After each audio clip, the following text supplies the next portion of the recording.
My father was Judge Albert Cartwright, once Lieutenant Governor of the state. He was killed 2 years ago in a mysterious accident. We were not only father and son, but friends. The shock of his violent death still haunts my mind. My nights are troubled by strange dreams. Albert, you've come back to me. I'm happy again. Mother, no. This man isn't father. I thought my happiness was gone forever, but you've come back to me.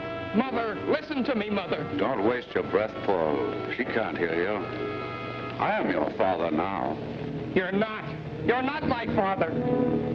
Dorothy! Dorothy! What is it, Paul? Dorothy, speak to Mother. Tell her he isn't father. Tell her. Of course he is. Look at the lovely bracelet he gave me. Isn't it beautiful? It has a lion's head. Dear Father, thank you. Thank you so much. Train. Stop the train!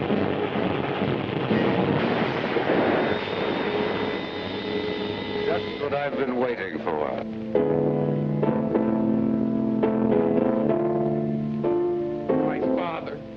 The train! You! Mother! Mother! Mother! Paul. Paul, wake up!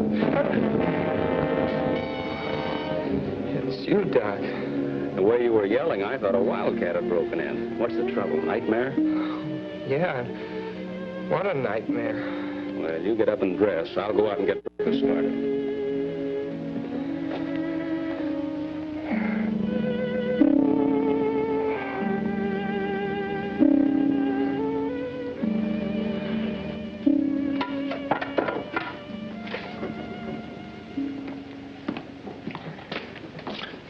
Paul, here's your breakfast.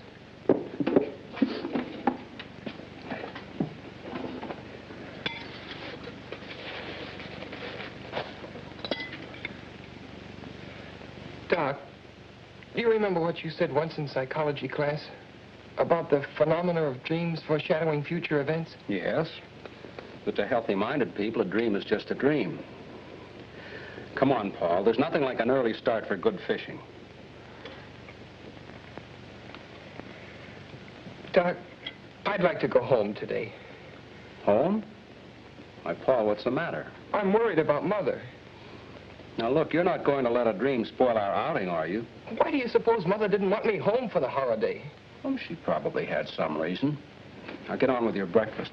I'd like to tell you about this nightmare I had, Doc. Well, all right, if it'll make you feel better. Let's finish our eggs, and I'll get the tackle, and you can tell me on the way down. Hmm? He said, you have hallucinations. Come with me, I'll take care of you. And he held onto my arm. That was when you woke me up. Quite an extraordinary dream, but easily explained. At the inquest after your father's death, you remember, the engineer on the train testified that he caught a glimpse of the Acme Trucking Company sign as the truck pulled away. Although nothing's been seen of it since, it still remains the only clue to the unsolved mystery.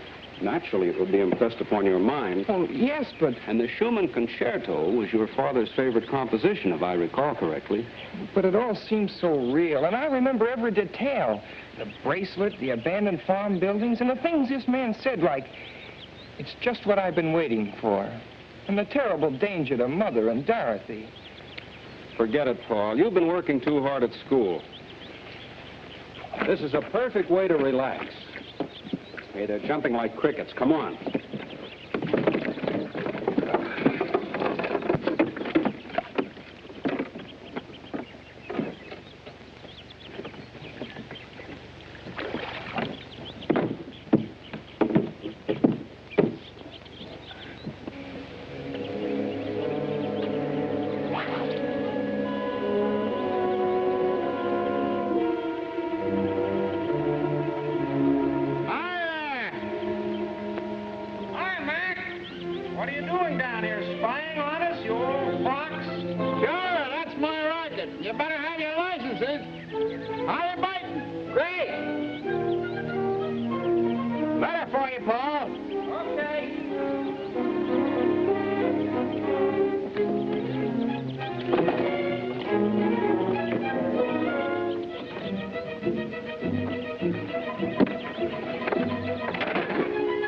Waynfield Trust and forwarded up here from the school, and I figured it might be important, so I brought it up to you. Well, thanks, man. No trouble. If there's any answer, I can mail it for you over in the village. Well, there's no answer. It's a letter from my father.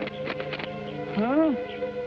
Say, you're not pulling my leg, are you, Paul? Oh, no, Mac. Dad left a series of letters with the office of his estate. I get one every few months.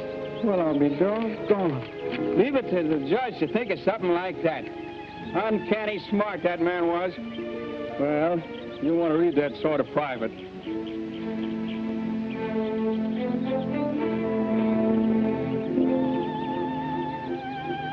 Good fishing, huh? Fine, Mac. How long you figuring on staying up here? Oh, Doc. Yes, Paul. Would you mind coming over a minute, please? Now, so long, boys. Goodbye, Mac.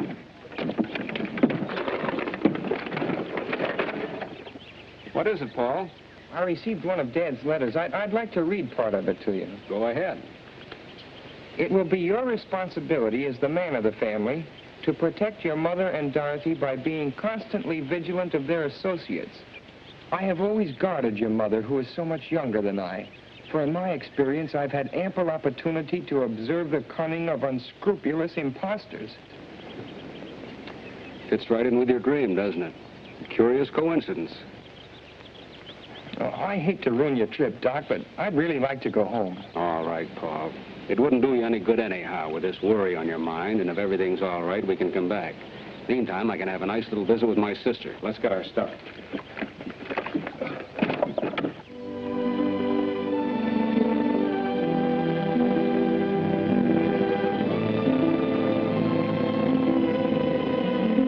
Thanks a lot, Doc. You're welcome, Paul.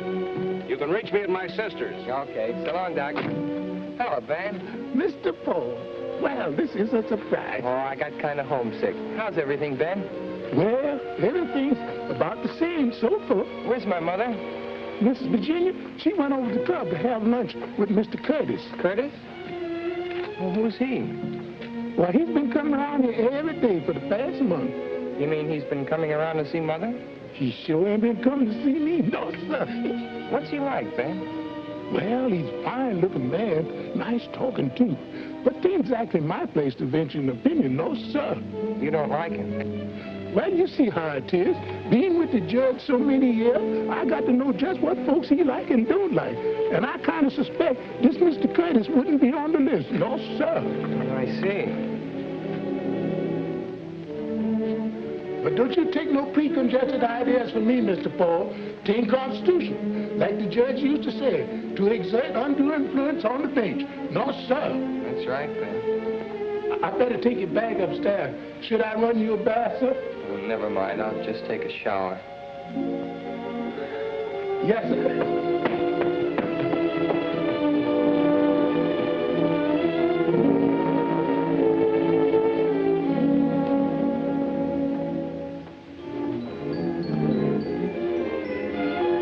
Thanks, Ben.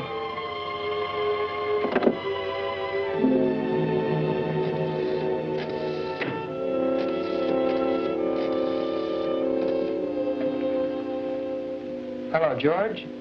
Yeah? Well, for God's sakes. Well, where are you? Well, why didn't you let me know? Come on over. I want to talk to you. It's confidential. Okay.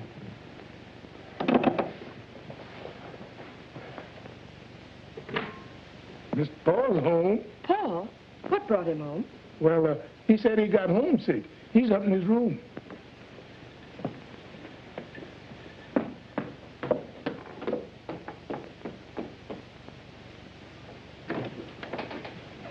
Paul, darling. Hello, Princess. Didn't you like the fishing? Oh, it was all right, but I wanted to come home. Well, I had so many engagements, dear. Of course, if I'd realized Come that... clean, Mrs. Cartwright. Who's the Romeo? Benjamin told you. Well, his name is Brett Curtis, and he's most charming. You know, I haven't even been slightly interested in any man since your father died. But I must admit I like this one. You'll meet him tonight at dinner, and I want you to like him, too.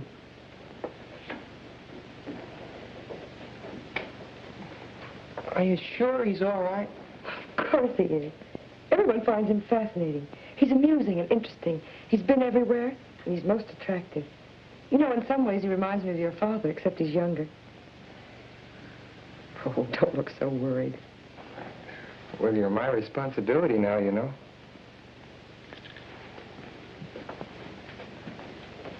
Paul, you know how lonely I've been. Yes, I understand that. Darling, I've got to change. I hope you have a decent suit to wear. I've been bragging about how handsome you are. I'll probably slide down the banister in my pajamas. If you dare. Oh, excuse me, Mrs. Cartwright. Hello, George. How's Lydia? Poorly, ma'am, poorly. But she'll be all right when she finds out Paul's home. Hiya, Paul. The old grind. Gosh, I'm glad to see you. What's all this confidential business? How about this guy my mother's got in tow? Oh, him. Well, what gives? Does he rate? By me, strictly poison. Dorothy and I are washed up on account of that guy. Oh, George, says she, you're so crude and callow. Why can't you be more like Brett, smooth and sophisticated? Women, they get on my nerves. Sounds like a purely personal reaction, George. I'm after facts. Is he solid? Well, all I know is what I hear at keyholes. Mom and Dad say he's a cosmopolitan. But for my dough, he's a first-class... Oh. Hello, sis. Hiya, small fry. Hello. Well, what happened to the fishing trip, Paul? Canceled on account of family affection. What's with this Curtis I've been hearing about? If you've been listening to George, you can just ignore it. Brett's positively out of this world, and the princess is mad about him. Yeah, and so am I. Well, at least he has manners, which is more than I can say for some people.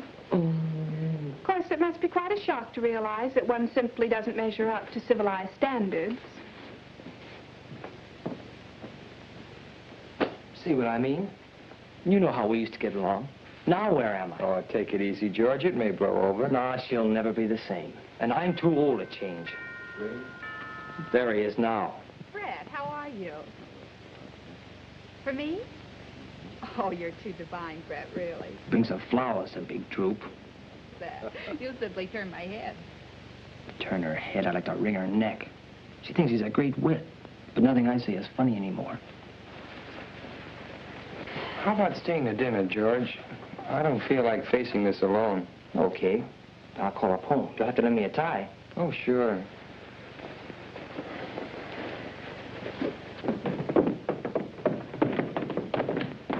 Gosh, do I look all right? Maybe I should have gone home and changed. You'll do. How nice you both look. Paul, this is Brett. How do you do? I'm glad to know you, Paul. Of course you know George Hanover. Hello, George. I've been hearing quite a lot about you. Well, Mother and Dorothy have been giving you quite a build-up, too. Well, I hope you won't hold it against me. I feel as if I'd met you somewhere before. That's because Brett looks like Father. Oh, I don't think so. Except maybe his nose a little. Thanks, Paul. I'd rather not look like anybody but myself. Paul is a great deal like his father. I understand you have his talent, too. Maybe, a speck of it. I've been reading one of his books on criminology. My friend, Professor Muhlbach, the psychiatrist, recommended it to me. The professor thinks your father had a brilliant mind. Well, Father's best book was never completed. I hope I'll be able to finish it for him someday. I knew you two would like each other. Dinner served, ma'am. Dorothy? Paul, I have everything you want. Dorothy, Oh, it's they're nice to meet really Wonderful. I thought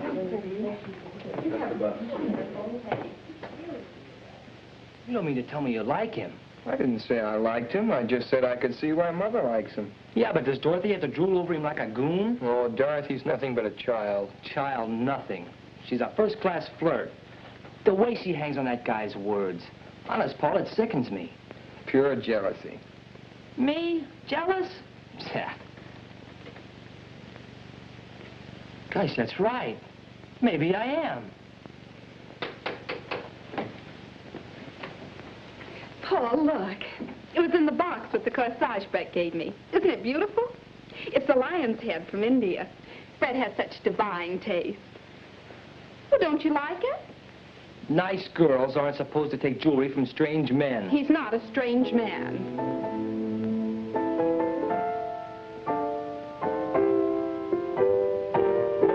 Paul, what's wrong? You're as white as a sheet. I feel kind of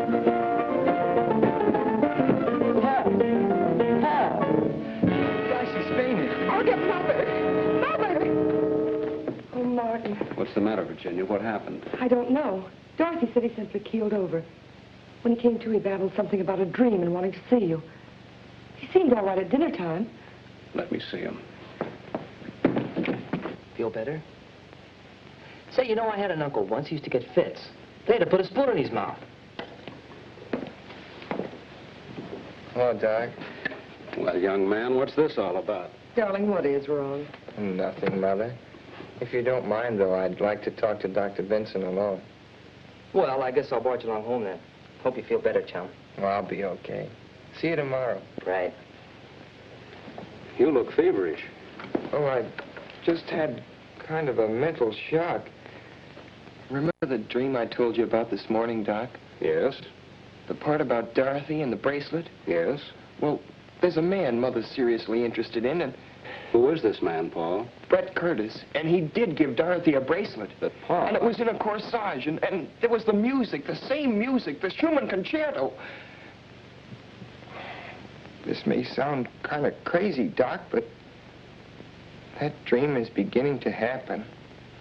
Now, wait a minute, Paul. Nothing has actually happened. The only similarity to the dream is the bracelet, and that could be a coincidence. You know, Dorothy's very fond of trinkets, and anybody who knew that might buy her a bracelet. As for the music, it's probably sitting on the piano. I wouldn't worry too much about it, son. Have you told your mother about this dream? No. Mother thinks I've got too much imagination. Besides, she's gone overboard for this Curtis, and you can't talk to people when they feel like that about someone. You're pretty young to know that. I felt the same way about a girl last year. Nobody could tell me anything until I found it out for myself. And you may be entirely wrong about this man. Now, the best thing to do is to find out all we can about him. Suppose you and I go down and see Bill Allen tomorrow. A banker doesn't usually take people at face value, and we'll let him investigate. That's an idea. Oh, and Doc, when you go downstairs, I wish you'd drop in and meet Curtis. I'd like to find out what you think about him. All right, Paul. Now, stop worrying.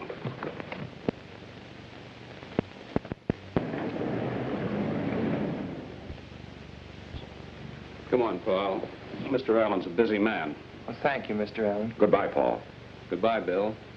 Doctor.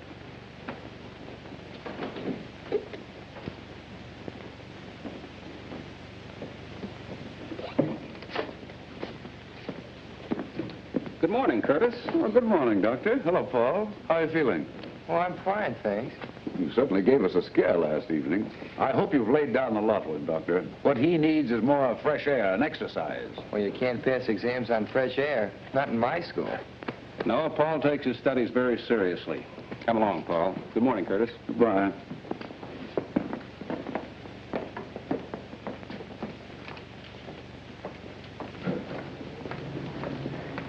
You don't suppose he followed us here?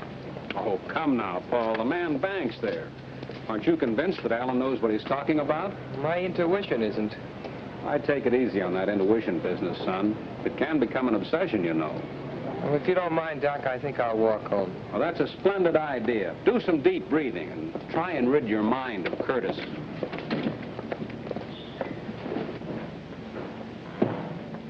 Hi there, Doctor. Going anywhere near the club? I go right by there. Hop in. Oh, thanks.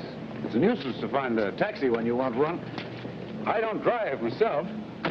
That's unusual. I thought everybody drove these days. Well, I was in rather a bad accident when I was a youngster, and it made such an impression on me that I never learned to drive. Where's Paul? Oh, he decided to walk home for the exercise.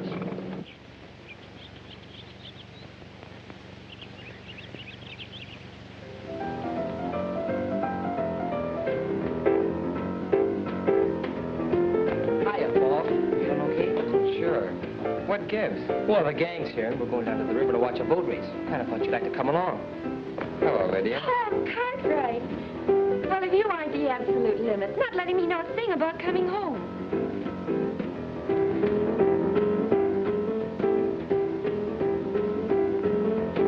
Ben, what are you doing with that picture? Miss Virginia wants it taken up to the study. Why? I couldn't say.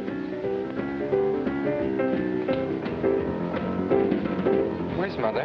Downtown. She'll be back for lunch. Come on, let's go. We don't want to get down there after it's all over. Okay, come on. Come on, Lydia. Okay, gang, I guess we can all get in my car. We can all squeeze in. Yeah, that's all right. Come on, Paul. Yeah, I'll see you later. Paul, are you deliberately trying to avoid me? Because if you are, I'd just as soon you come right out and say so. No, I'm not, Lydia. I just don't feel like going, that's all.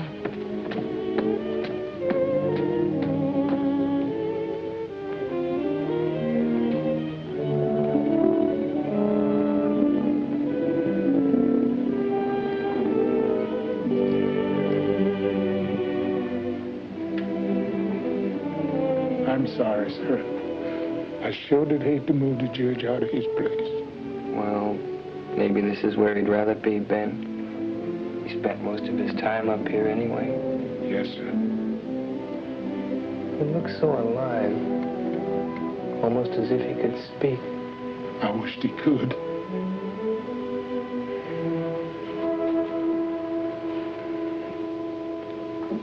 Ben, when is Curtis coming here again? He's coming to lunch. I want you to do something for me. Anything you say. When you take his glass off the table, don't touch it. Use a napkin and put it aside. You know what I want, Ben. Yes, sir. Oh, and Ben, I'd like a sandwich and a glass of milk up here, please. Yes, sir. Do you have the keys to the files? Thanks, Ben.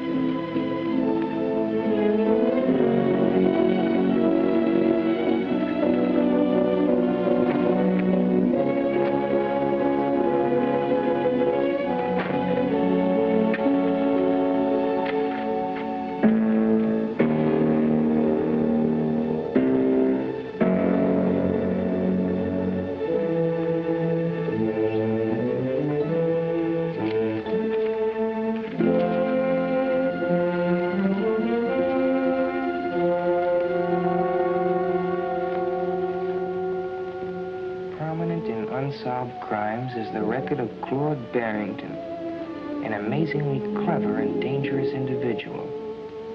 He was suspected of innumerable crimes, including attacks on young girls, even murder.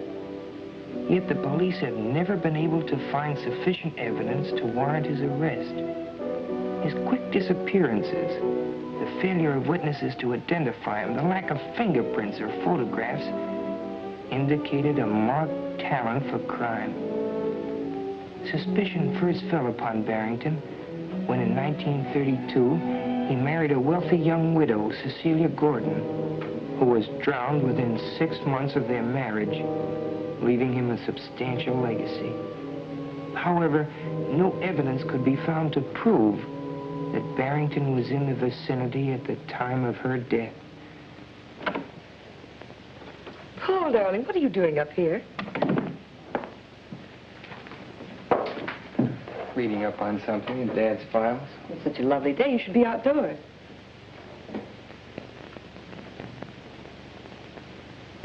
I'm sorry about moving the picture. I wanted to change things in the living room. It's so old-fashioned. I wanted to brighten it up a bit. It's all right, Mother.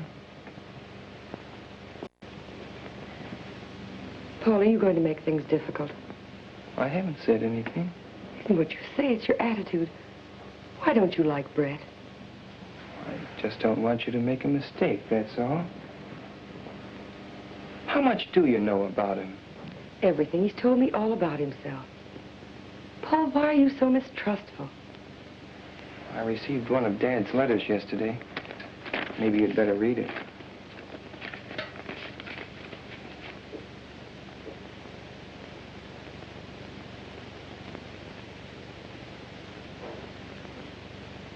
Poor Albert. He saw so much of crime and wickedness, he was bound to become overcautious. Now I understand why you're so anxious, dear. What is it you want to know? Has Curtis ever been married before? No, he's a bachelor. He was going to be married a few years ago, but the girl drowned shortly before the wedding. Brett was terribly broken up about it, of course. She was drowned? It's quite a tragedy. She was so young.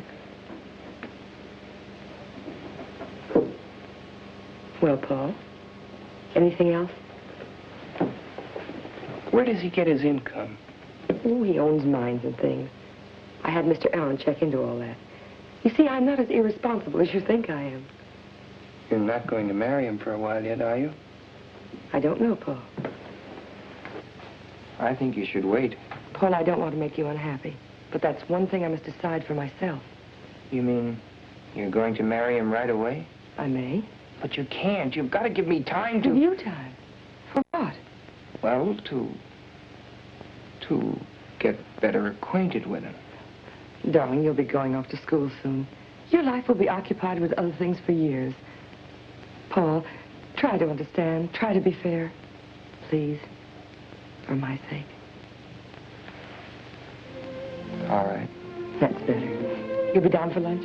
No, Benjamin's bringing my lunch up here. I'll be down later. Maybe you could play some tennis with Brett. He plays an excellent game. If you just give him a chance to be himself, you two would probably be the best of friends in no time. I've got to go now. Don't work too hard, darling.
Okay, how was the boat race? Keen. The Blue Moon won.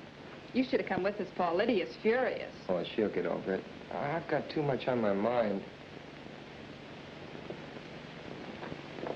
Any lunch left for me, Ben? There's sandwiches and milk in the breakfast room, Miss Dory. Oh, thanks, Ben.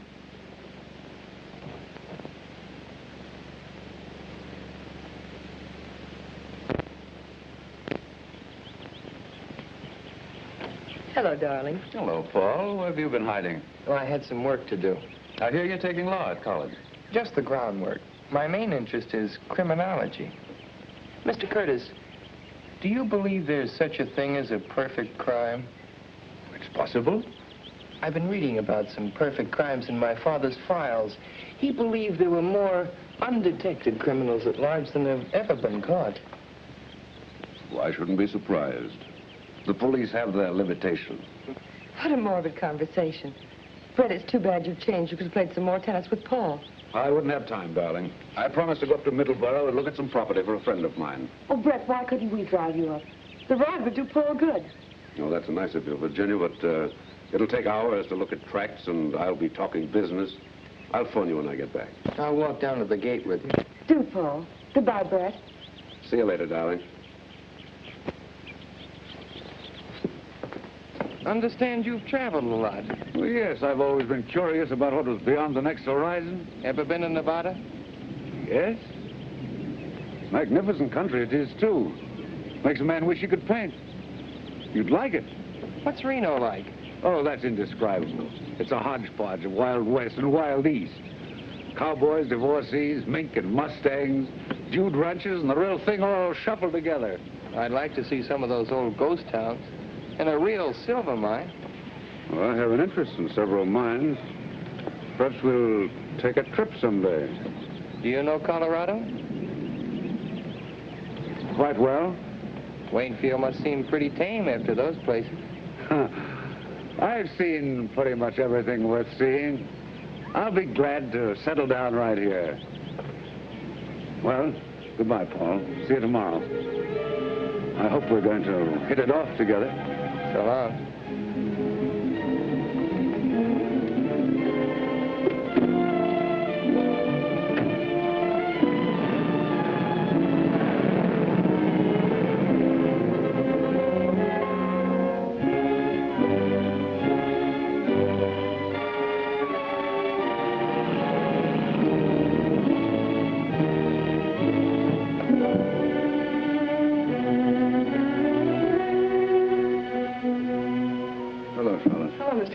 Professor's expecting me. Yes, sir.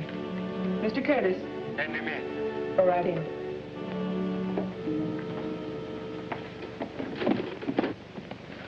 Good afternoon, Professor. Hello, Curtis. Well, how does it go? There's a new development. The boy? Yes, he came home unexpectedly. Hostile? Definitely. A neurotic type. Interested in criminology. He asks a lot of questions. Remarkably intelligent for his age. I have the feeling he knows more than he should. Does his attitude affect her? It hasn't yet. But he's a persistent little devil. This morning he made inquiries about me at the bank. Nothing to worry about there. Everything is in order. This afternoon, he was looking through his father's files. When he came downstairs, he asked me if I believed there was such a thing as a perfect crime. You'll bear watching. Has she accepted you? She hasn't yet, but she will. What's the girl's attitude? Oh, Dorothy. A complete conquest. A little beauty, too. Be careful. I warned you before. That weakness of yours will ruin all our plans. Don't worry. Nothing will ruin our plans. I waited a long time to get back at Cartwright. I'll make them pay for his meddling interference if it's the last thing I do. You'll do as I tell you. Don't forget, I'm in this, too. Perhaps I made a mistake.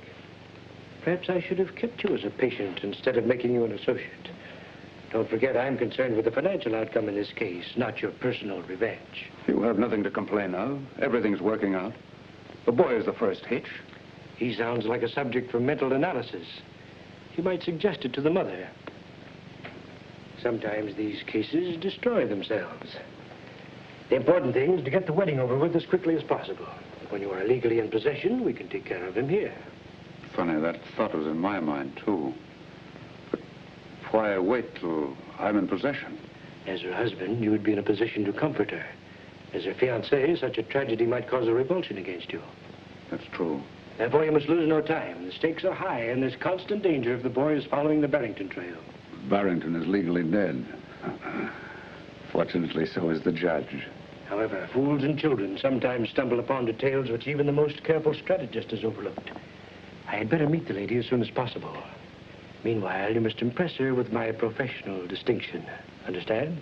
Perfectly. Now, be careful. If you can't accomplish this within the week, our relationship shall revert to that of doctor and patient. I'm spending the weekend with them. I'll have her consent before Monday.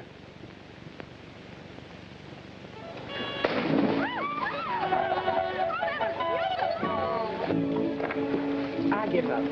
Brett, you bewitched the dice. I seem to be lucky at everything but love. You don't really mean that. Virginia, why do you keep putting me off? You promised me you'd give me time to think it over. You know how much I care for you. We've both been lonely. Why should we put off the happiness of being together? Brett, the wine is wonderful.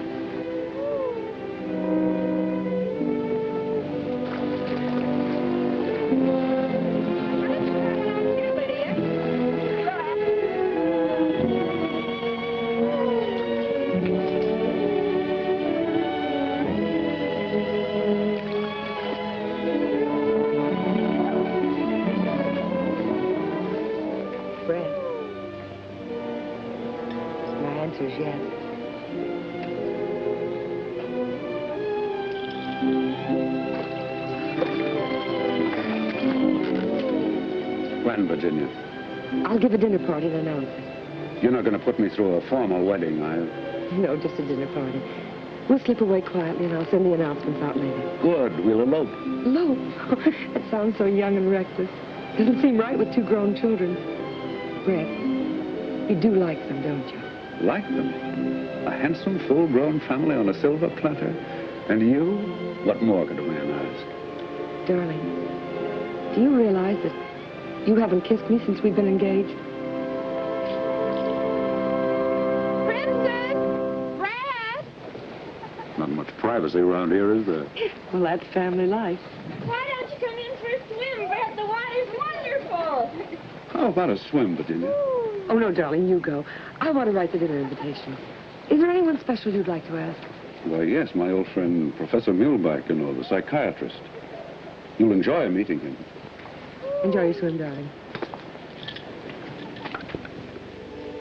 I wasn't supposed to tell you this, but I think it's only fair you should know. No, I kind of suspected. I guess they didn't tell me because they know I don't approve. No. I don't either. What? I thought all you girls were goofy about him. No, I was at first, but not anymore. Uh-huh. No, really, Paul, I mean it. Remember the other day by the pool here? Yeah? Well, Brett came for a swim. Once when I dived under, I don't know how to tell you this. I haven't told anyone. What happened? Well, he swam underwater, got a stranglehold on me, and started kissing me. I know it doesn't sound like very much, but it was horrible. I can't describe it. I pulled away. He followed me and said he hadn't meant any harm and asked me if I'd just forget about it and be friends. I felt sort of queer about him ever since. You won't mention this to him, will you? No. And don't you say anything about it. What you've told me adds up with other things. What other things? Oh, I can't tell you now. The trouble is I may be wrong. I haven't any proof, just a hunch. Nobody wants to believe me. I believe you, Paul. Thanks, sugar. Well, there's Dr. Vincent. I've got to talk with him. You better run along with you. Oh, but Paul, are you...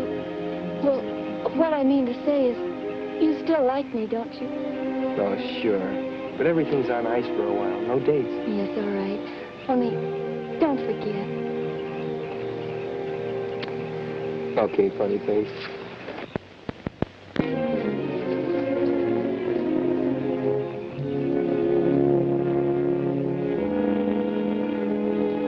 Hello, Paul. They're announcing their engagement. I suspected as much. What have you found out? Nothing unfavorable to Curtis.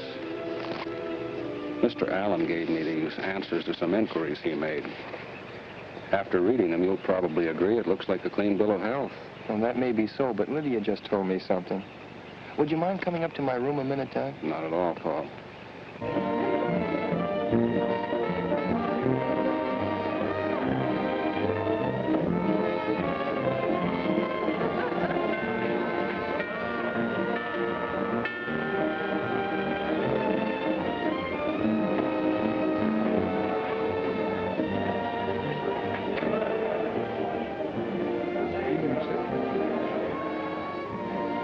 Good evening, Professor. I'm glad to see you. Good evening, Curtis. Well, I was afraid you wouldn't get here. You know how it is, always something at the last minute. Of course. Virginia, this is Professor Muhlbach. Mrs. Cartwright. How do you do, Professor Muhlbach? I'm honored, madame. It was most gracious of you to invite me. Brett told me so much about you, I was anxious to meet you. Thank you, madame. A happy occasion, this, eh? Curtis is a lucky fellow. Come in. Come in, Professor. Thank you. Now I'll show you something in the Barrington record that ties in with what Lydia told me. That's funny. This drawer was locked. It's been opened. Maybe you just thought you locked it. No, I'm sure I locked it yesterday. I hadn't opened it since. Curtis was here, too. May I come in, or is this a private huddle? Hello, Doctor. Hello, Dorothy. The princess wants you in the drawing room. There's a big psycho something or other that she wants you to meet. Friend of Brett's. You too, Paul. Oh, I don't want to go down. But, Paul, you must. You can't spoil Mother's party. That's right, Paul. Come along. We can talk later.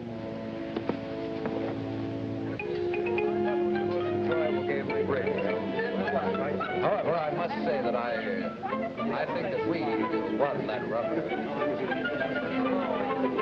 Why? Because Virginia was keeping score.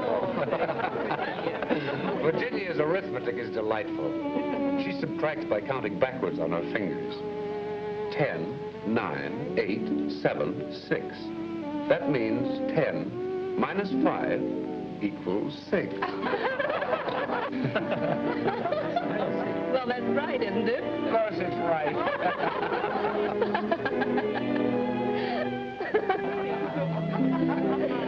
We had a perfect storm. Well, tell me about psychiatry, Professor. It must be very interesting.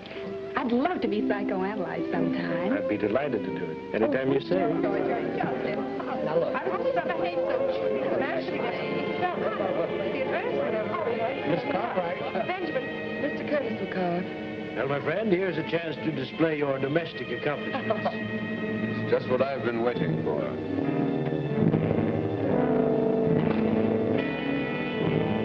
It's just what I've been waiting for.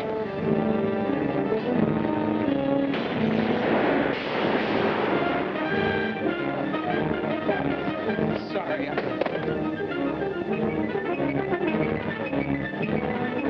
don't feel well. You stay here, Virginia. I'll take care of it. Paul hasn't been himself lately. An extremely sensitive boy, madame. I would like to talk to him. I have been most successful with the juvenile neurosis. It's nothing serious, Professor, I'm sure. Paul, what is it now? Words in my dream. Curtis said, it's just what I've been waiting for. When he said that, I could hear the train coming and then the crash. Gosh, Doc, it's spooky. It's got me. You've got to pull yourself together, Paul. Now, let's look at this thing realistically. I understand Bill Allen's going to announce the engagement. He's known your mother all her life.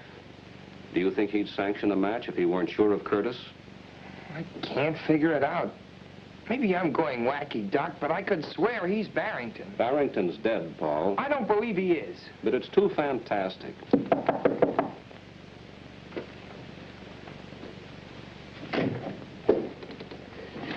How is the young man feeling, Doctor? Oh, he's all right. He was just having a dizzy spell. Perhaps I can be of some assistance. Nerves are my specialty. May I come in? Well, it's just a reaction from overwork at school. Ah, yes, I was an intense student myself at his age. Do you mind if we have a little talk, young man? I feel all right. Perhaps the doctor had better go downstairs. It seems a pity to spoil Madame's party. I'd rather have Dr. Vincent stay. Of course, I have no objection. Let's sit down and be comfortable. I understand you are an unusual boy, Paul. Extremely talented. You intend to pursue your father's research into criminology? Yes. An interesting subject. But something must be done about these nervous attacks. They're not exactly normal at your age. I presume you are devoted to your mother? Of course. As one student of human nature to another, may I speak frankly? Go ahead. In some cases, filial devotion to a mother goes beyond the borderline of normality. It can frequently produce hallucinations. Did you say hallucinations? Do not be offended. I'm merely stating a theory. Let go. Please don't agitate yourself. I'm only trying to help you. I don't need a psychiatrist. But you do. I believe it is your emotional aversion to your mother's remarriage which produces these neurotic symptoms. I'm sure I can cure you in a very short time. I would like you to place yourself under my care at Restview. Restview? That's a sanitarium for mental cases. Yes, but I wouldn't consider you a patient, merely a guest. Guest? Well, that's right of you. Good night, Professor. I'm sorry. I assure you I meant no offense. May I see you a moment, Doctor? I'll be right back, Paul. The boy's agitation reveals an emotional influence which should be corrected immediately. I hope you can persuade him. I'll speak to him. Good.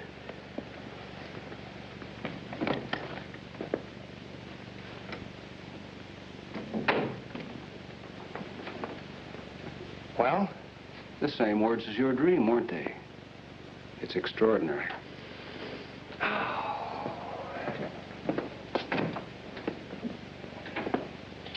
Those two are mixed up together somehow, Doc. Hallucinations. Do you believe that stuff? Well, I've read about it in textbooks. And according to him, I've got him. He seems to think so. What else did he say, Doc?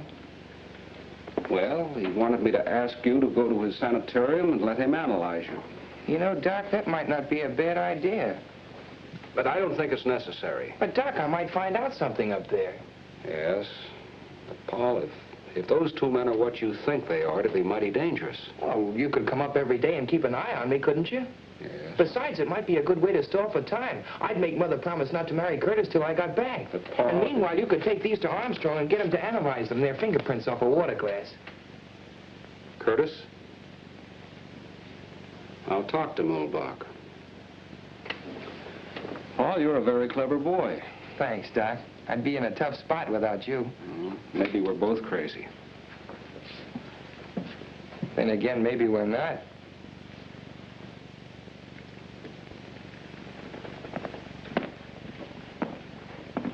It's a lovely room, isn't it, Paul? Very nice. I hope you'll find it comfortable. My routine is a simple one. A few heart-to-heart talks, plenty of food and rest. Believe me, Mrs. Cartwright, he will return home a healthier and happier boy. I'm sure he will. Goodbye, darling. Don't read too much.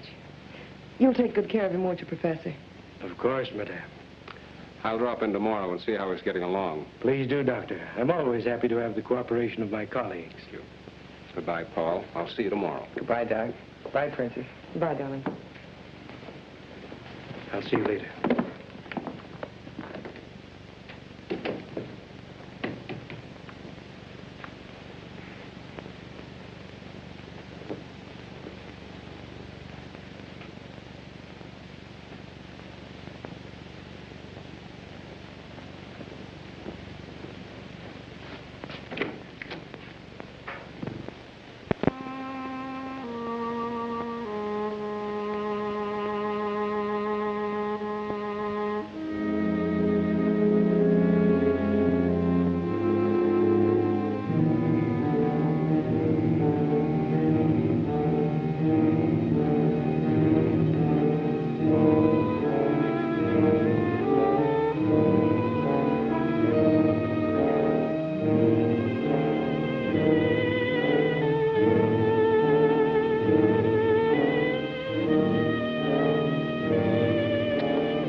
Could I call outside, please?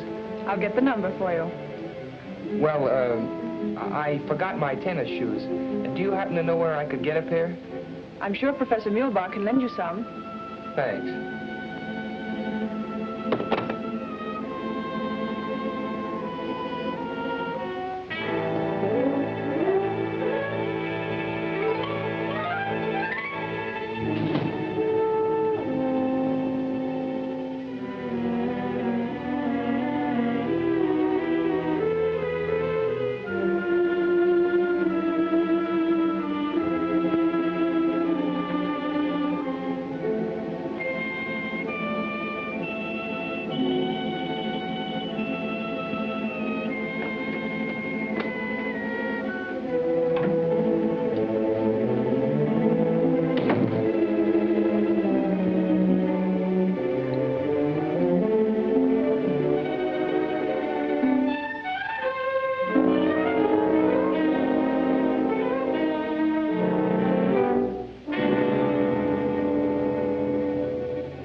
Come in.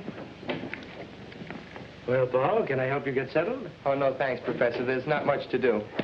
That's a funny place to hang your coat. Oh, I got tired of looking at myself. Same old face. Touch of inferiority, eh? We'll overcome that. I encourage tidiness as much as possible. Orderly room, orderly mind. I hope you have a good appetite for lunch. Pretty fair. Anything special you prefer? Well, I'm not fussy, Professor. That's a nice garden you have. Gardening is my hobby. I'm very proud of my flowers. How about the rest of the place? Do you have many patients? Quite a few, but don't let your mind dwell on that. We are facing in the direction of normality. I hope you will have complete confidence in me. I will ask you many personal questions. You must be truthful and accurate in your replies. That's important. Remember, we're friends. Just call the office if you want anything. Is it all right if I use the phone to call outside? Certainly. Feel free to call anyone you wish. Thank you. I'll see you at lunch.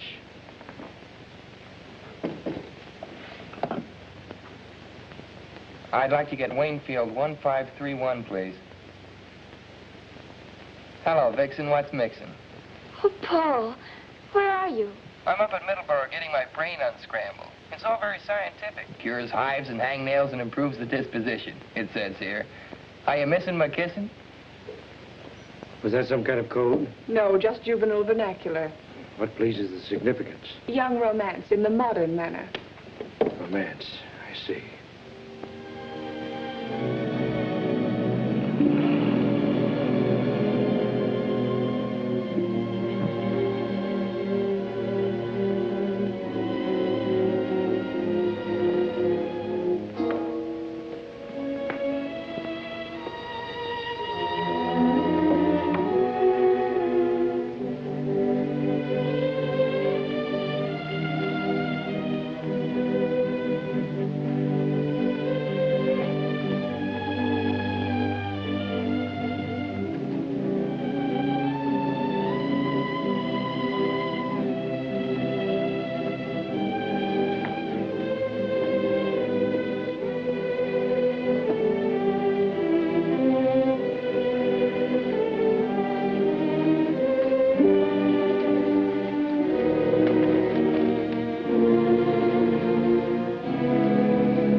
What are you doing here? Well, I can't sleep. Nightmares. I'll get you a sedative. Go to your room. We don't permit the patients to wander through the corridors at night. Well, I'm not a patient. I'm a guest. I must admit the boy puzzles me. I can learn nothing from him except that he suspects you. I'm sure he knows you're Barrington. How he arrived at that conjecture, I don't know. From his father's files. I found the Barrington folder in his desk. The boy's as persistent as his father was. I won't be in the clear until I get squared with the entire family. It'll be quite ironic, won't it? The elusive Barrington, married to the widow of the Honorable Judge Albert Cartwright. He won't be if Paul can help it. Right now, his main idea is to delay the marriage. He's managed that already.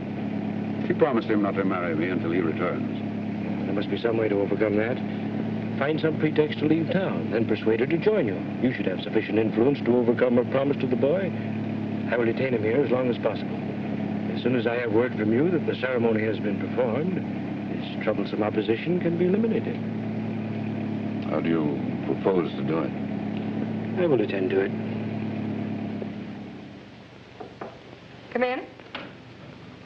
Mr. Curtis, ma'am. Oh, Brett. I didn't expect you so early. I had to see you, dear. I have to go to Washington on business. Oh, darling, what a shame. I want you to come with me. We can stop off at Richmond and be married. I couldn't do that, Brett. I promised Paul. Are you going to let Paul spoil things between us, Virginia? Darling, don't even think such a thing. Then come with me. We'll turn the trip into a honeymoon. Couldn't we wait till Paul gets back? I'd feel so much better about it. Virginia, from the first moment we met, everything went perfectly between us. Then Paul came home and you began to change. Nonsense. We announced our engagement. Everything will go as we planned. Let's go down and get the license and have it over with today. Right now. I couldn't. Very well, then. Just as you wish. I'll be leaving this afternoon. I'll be gone for several weeks. Brett, do you really have to go? Perhaps it'll be just as well if you have time to think this out alone. I want you to be sure of your feelings, Virginia. But I am sure. You know that. Then why not marry me and stop worrying about Paul? I can't help being concerned about him, Brett. He's my own boy. But he's getting the best of care. Muhlbach will have him well again in no time. Let's call him up and find out how he's getting along. Of course, he's doing splendidly, madame. You have no cause to worry. No need to delay your marriage. Allow me to offer my felicitations. Goodbye.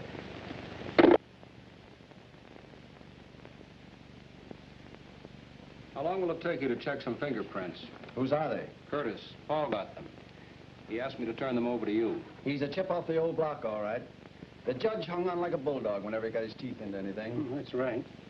I'll have these checked just to prove there's nothing to it. Let me see. Where does Curtis hail from?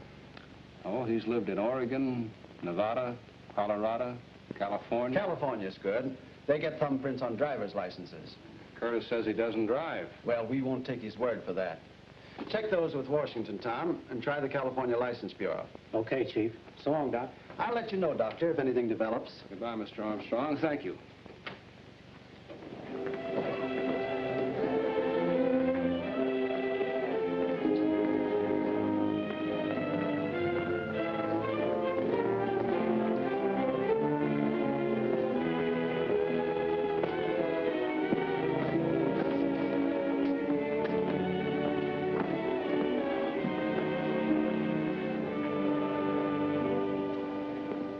Say the door was not locked? Why should it be? Sometimes we lock doors as a precaution against somnambulism. Miss Farber notes here that you complained of having a nightmare. Can you tell me about it? Only that something dangerous was going to happen. Do you have such dreams often? Yes. Can you remember anything definite about them? The train, my father's death. I dream of that often. I understand, of course. Shocking accident. It preys on your mind. It wasn't an accident, Professor. It was murder. That was never proven. You have some theories on the subject? Yes. Indeed. I should be interested in hearing them. Well, I'd rather not talk about them now, Professor. It gives me a headache. Very well, Paul. Now, what would you like to do by way of diversion? Oh, I see you have some binoculars. They must be good ones. They are excellent. Would you like to examine them? Could I? Of course. Go right ahead.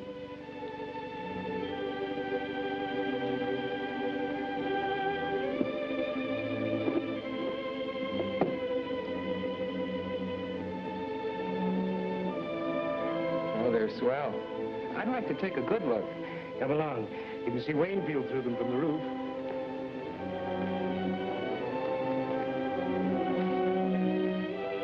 There's the county seat down there. From here, you can see Waynfield.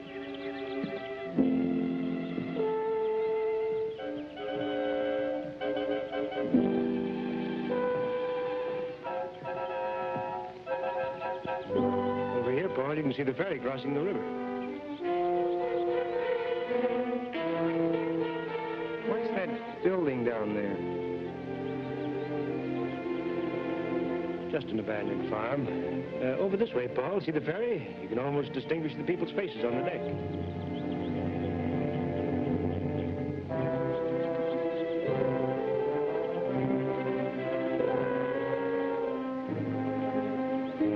Nice binoculars. Yes, they are. Well, there's Dr. Vincent. We better go down. Yes. Would you mind going to your room? I'd like to have a talk with the doctor. Then I shall send him to you.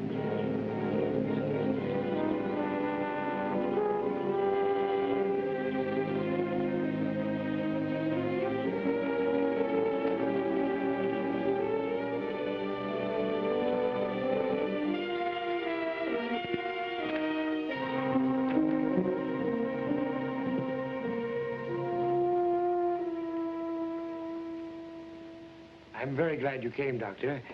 I'm having a little difficulty. I feel there's something on Paul's mind which he does not confide to me. If there's something you know, you may speak freely. All I know is he has nightmares about his father.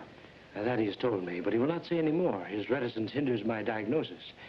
If you could persuade him to discuss these matters more fully, it would be of great assistance. I'll see what I can do. Where is Paul? In his room.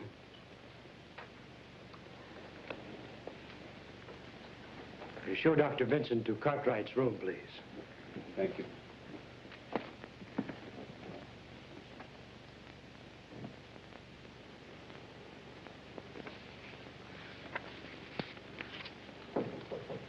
Come in.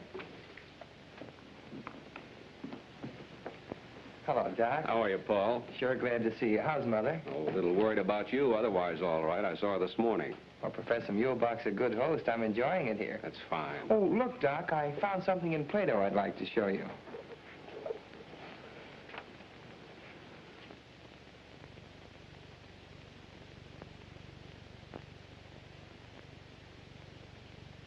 Oh, yes, yeah. Great chap, Plato. Modern today as he was in his own time.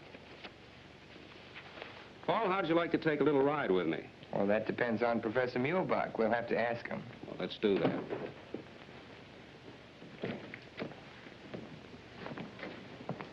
Well, how do you find your patient, Doctor? He looks rested, but I'd like to take him for a drive in the fresh air so he won't feel shut in here. That is, if you have no objections. Not at all.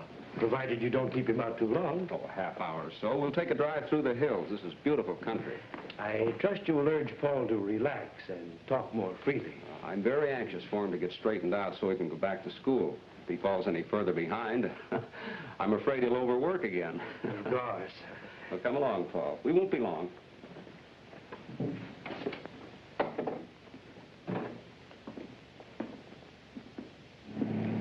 That was luck. I didn't think he'd let me go.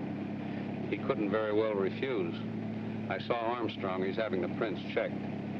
And Paul, while I was at the city hall, I saw your mother and Curtis go into the marriage license bureau. But, Doc, she promised me. I know how you feel. It hasn't been easy for me to accept this situation either. Maybe you won't have to. What do you mean? There's an abandoned farm building near here, exactly like in my dream. I saw it from the roof. Paul, one ramshackle old building looks much like another. Maybe. But something very strange happened on that roof this afternoon. I had a feeling that Muhlbach was going to shove me off when you drove up. Are you sure you're not just imagining these things, Paul? Sure, I'm sure. And I'll tell you something else, too. Curtis drove himself up here last night. Curtis driving? That's strange. He told me he couldn't drive. I know. That's why I got the license number. I thought maybe you could find out who owns the car.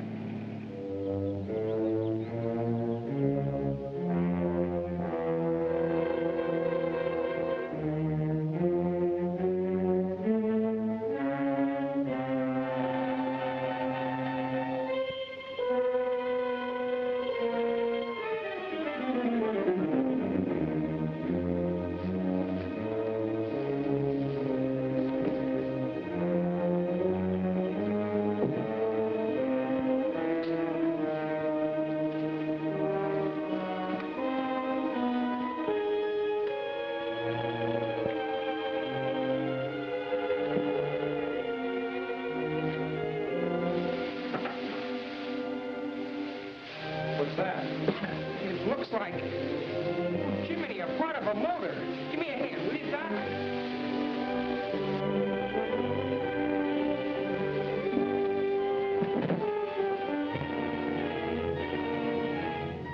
Paul, that's the sign from the truck.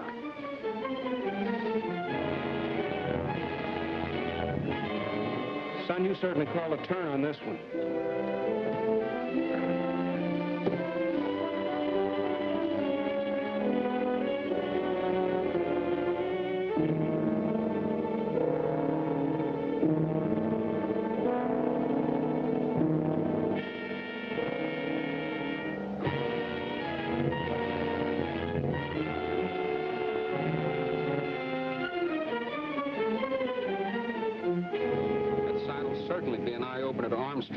We'd better take it right over to his office. You'd better. I'll have to go back or Muhlbach will get suspicious.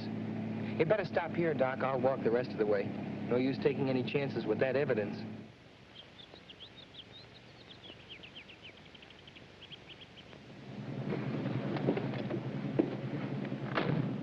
I don't like to see you go back in there feeling the way you do about that place.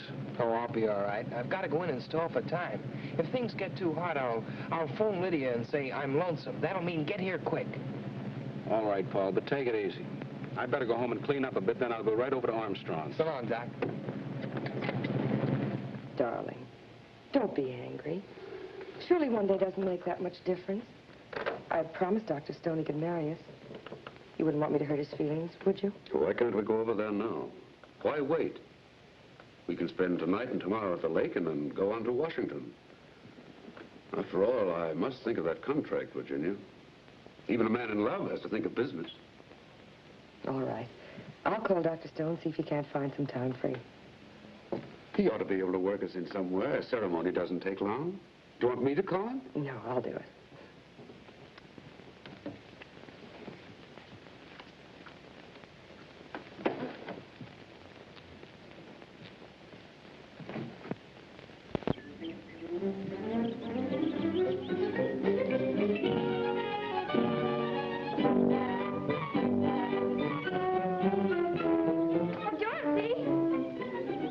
Hello,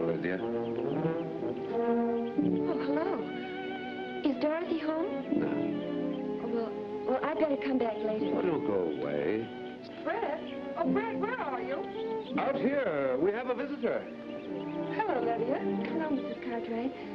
Well, goodbye. That's strange. What on earth happened? Nothing. She just came looking for Dorothy. What did Dr. Stone say? Dr. Stone? Oh, yes. He's busy all day today and this evening. But I made an appointment for noon tomorrow. Oh, good. Now, where shall we go to celebrate? Why not go to that little inn where we first had dinner together? Brett, I'd rather not go out tonight. I've got packing to do and a few letters to write. I'll just have dinner on a tray in my room with Dorothy and tell her the news. She goes back to school on Monday, and I won't have another chance to see her. I hope I may look forward to your exclusive attention on our honeymoon, Mrs. Curtis. Well, you shouldn't call me that, not yet. It's very unlucky, you know.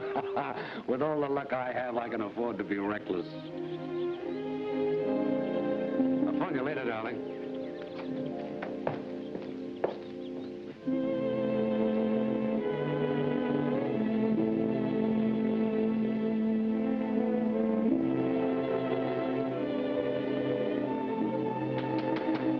Come in. Hello, darling. Is anything wrong? No, dear. You've been crying. It's just my nerves, that's all. Benjamin's going to bring supper up here. I thought it'd be nice and cozy, just the two of us. Come on, sit down, darling. Something is wrong. You're packing. Dorothy, Brett and I are going to be married tomorrow. Married tomorrow? Oh. For a minute, I thought you'd quarreled with him. Brett has to go to Washington on business. We decided to make it a honeymoon. It means breaking my word to Paul. That's what has me upset, I guess. I'm worried about him. Mother, don't be foolish. After all, it's your life. Paul won't mind as long as you're happy. Where's he going to be? What are you going to wear? I'm going to be there, of course. Of course you are, dear. You're going to be my bridesmaid. Oh, darling, it's marvelous. What'll I wear? Oh, just something simple. Your blue dress. We're going to be married at the minister's house, and then we'll leave you at the Allens. Brett and I'll go up to the cottage for a day or two before we go to Washington. What did he say? Did he kneel down? Of course not, silly. But he was very determined about not leaving me here. Oh, Brett is so masterful.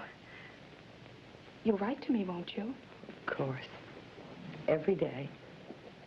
That's the story, Mr. Armstrong. And strange as it sounds, you must admit it's not just a figment of Paul's imagination. Well, I've run across some strange disclosures in my career, but this dream detection beats anything I've ever heard. Want me? Yes, take a look at that. Hey, where did this come from? Paul Cartwright dug it up on an abandoned farm at Middleborough, near the Muhlbach place. Well, I'll be doggone. All we need now is the truck that goes with it. Better start a search up there. Send the car out. Any news on the fingerprints? No, not yet. Put in a call and speed it up. Miss Farber, didn't you get that number yet? It must answer. Lydia's waiting to hear from me. Hello? Hello?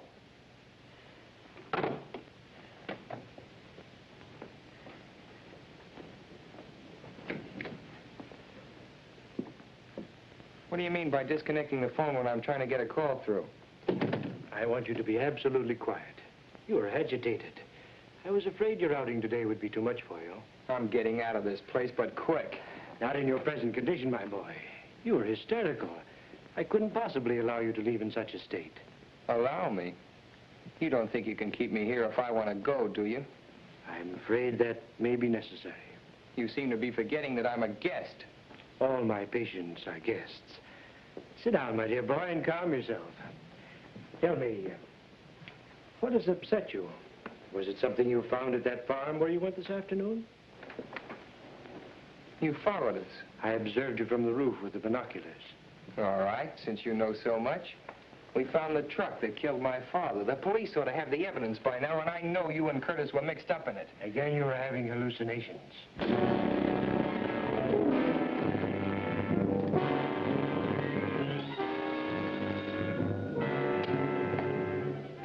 Hello. Oh, hello, Professor. Where have you been? I've been trying to reach you for the past hour. I went to the station for tickets. We're being married tomorrow noon. That's impossible now. I'll explain when I see you. Meet me in half an hour at the east end of the golf course. I'll be there.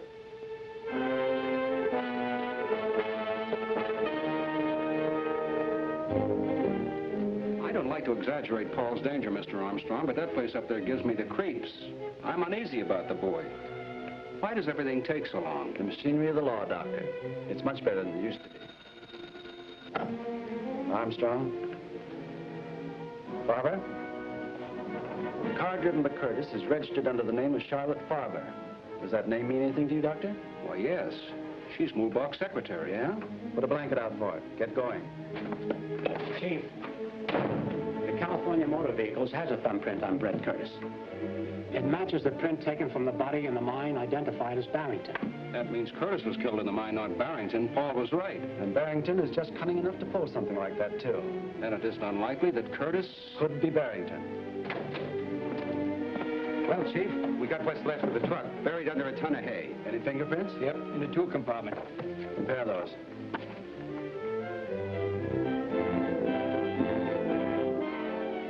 They match all right.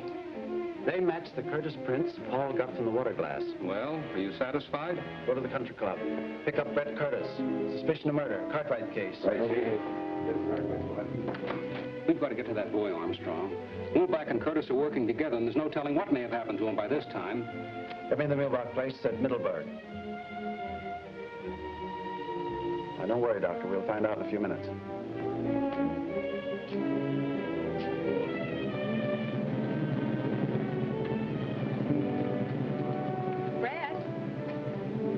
Hello, Dorothy. What are you doing here?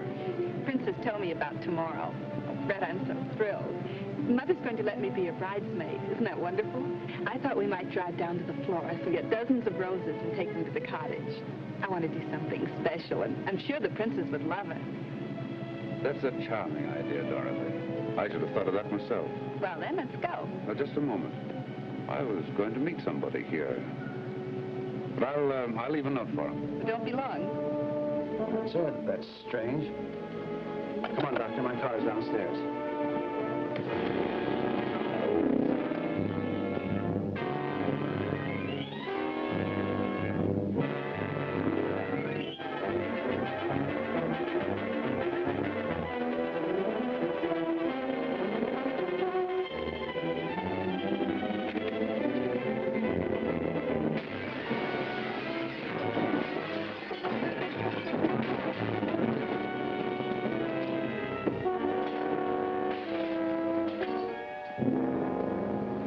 Professor Muhlbach? Yes? Mr. Curtis asked me to give this to you. Thank you.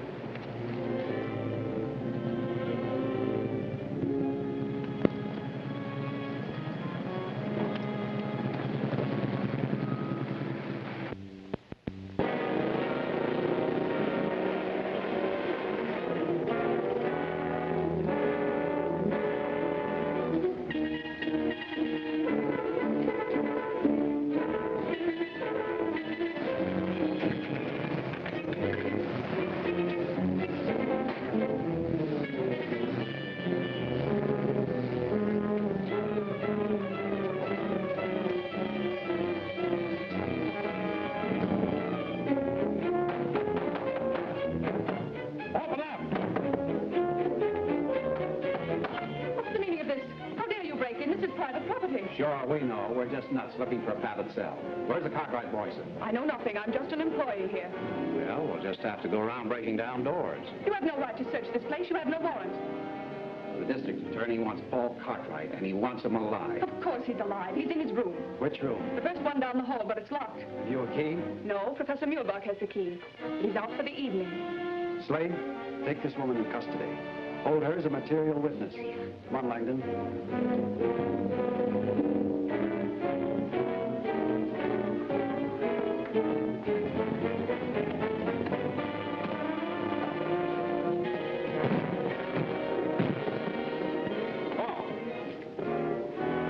Too late. I'm not so sure. Look at this. Good boy. He got away. I hope. There's no connection here. We can call from the switchboard.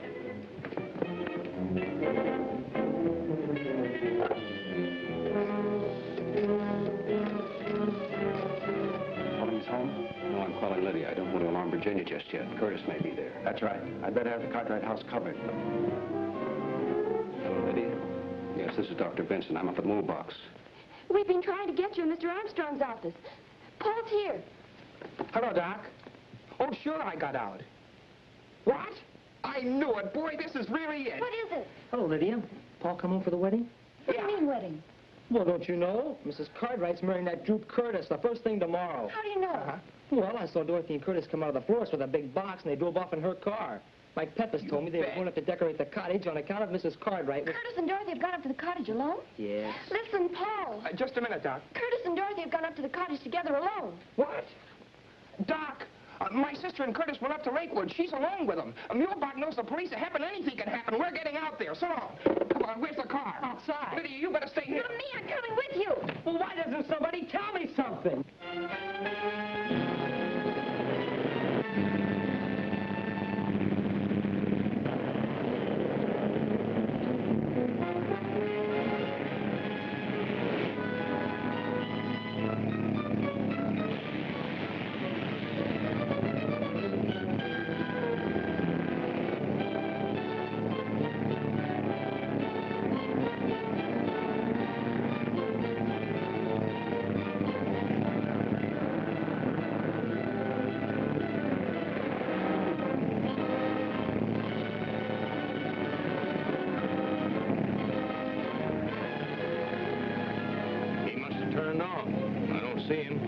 Better backtrack.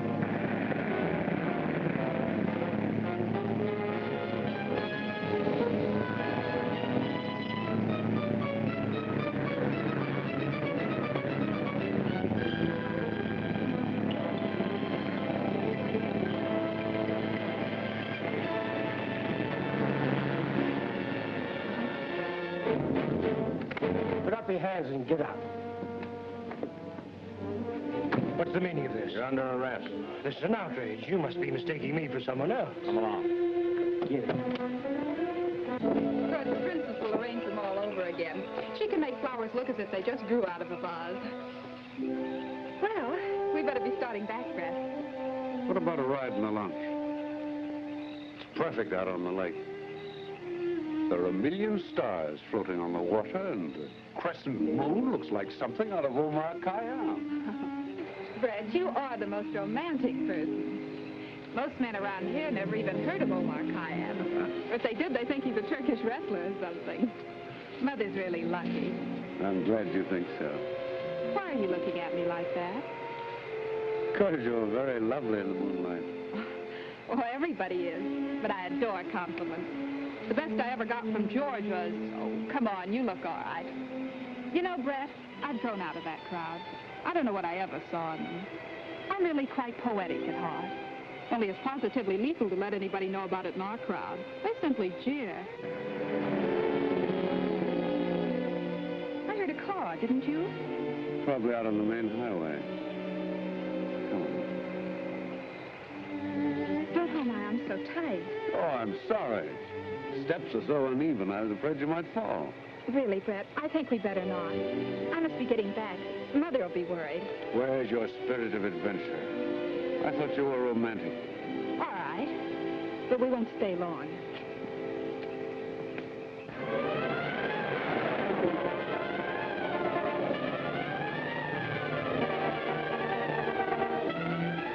They're here, all right. There's no lights on in the house.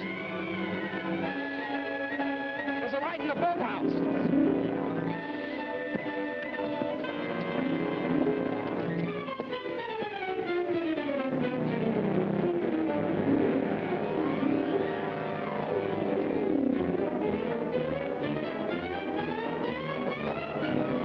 They're in here. Come on, eat. All right, Barrington. You meddling fool.